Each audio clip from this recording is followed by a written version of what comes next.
नमस्कार, स्वागत आहे तुमचं स्वादिष्ट खमंग किचनमध्ये। आज मी दाखवणार आहे तुम्हाला दुधाच्या मलईपासून तूप कसे बनवायचे। तर आपण रोज दूध घेतो, त्याच्यावर भरपूर मलई साठते। हे बघा, अशी मलई असते। ती आपण रोजच्या रोज काढून आपण डब्यात साठवून फ्रीजमध्ये ठेवली तर ती व्यवस्थित राहते। आणि आपण 8 दिवसाच्या पेक्षा जास्त नाही ठेवायची। जर जास्त ठेवली तर फ्रीजरमध्ये वरती ठेवायची आहे 15 दिवस। अशी मी साठवून घेतलेली आहे मलई, डब्बा भरून आहे। आता याचं भरपूर तूप निघतंय बघा। आता पहिलं आपण याचं लोणी काढून घेणार आहोत। मिक्सरमध्ये 5 मिनिटातच कसं लोणी निघतं ते आपण बघूयात। आता आपण ही मलई मिक्सरच्या भांड्यामध्ये घालून मिक्सरला लावून घेणार आहोत आणि त्याचे आपण लोणी बनवणार आहोत।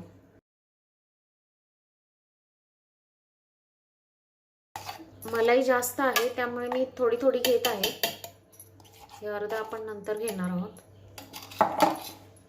त्याच्यात थोडंसं पाणी घालायचं आहे, थोडंसं एकदम थंड पाणी।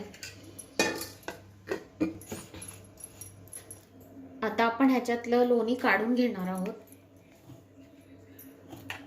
हे बघा केवढं लोणी आलेलं आहे। ते हातानेच काढावं लागेल, हाताने काढूया आपण।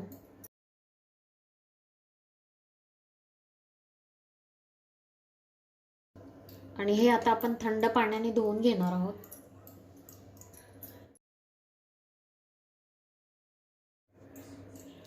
आता आपण हे थंड पाण्यात स्वच्छ असे धुवून घेणार आहोत। केवढा मोठा लोण्याचा गोळा आहे बघा। असं चांगलं थंड पाण्याने स्वच्छ धुवून घ्यायचं आहे। व्यवस्थित पाणी काढून घ्यायचं आहे। आणि आता आपण एका पातेल्यात हे ठेवणार आहोत। हे गरम करायला ठेवणार आहोत। हे बघा, आता हे लोणी आपण गॅसवर गरम करायला ठेवणार आहोत। बारीक गॅस करून ठेवायचा आहे।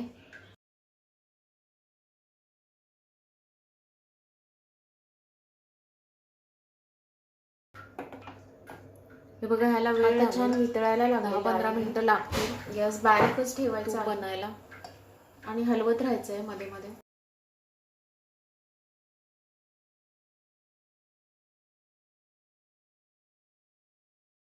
हे असं सतत हलवत राहायचं आहे, नाहीतर उतू जाऊ शकतं।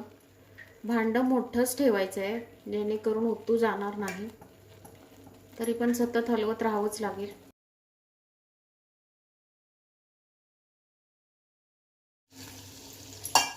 हे बघा, आता आपलं हे तूप तयार झालेलं आहे। थोडं अजून 2 मिनिटांसाठी ठेवायचं, जास्त करपवायचं नाहीये।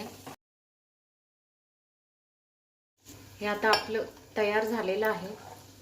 तूप व्यवस्थित कडवायचं आहे, नाहीतर कच्चेपणा राहतो त्याच्यात। हे बघा, हे आता झालेलं आहे, जास्त पण करपवायचं नाही। आता आपण गॅस बंद करूया आणि हे आता आपण थंड झालं की काढून घेऊया एका भांड्यात। मस्त कणीदार तूप तयार होतं। हे आता आपण गाळून घेणार आहोत।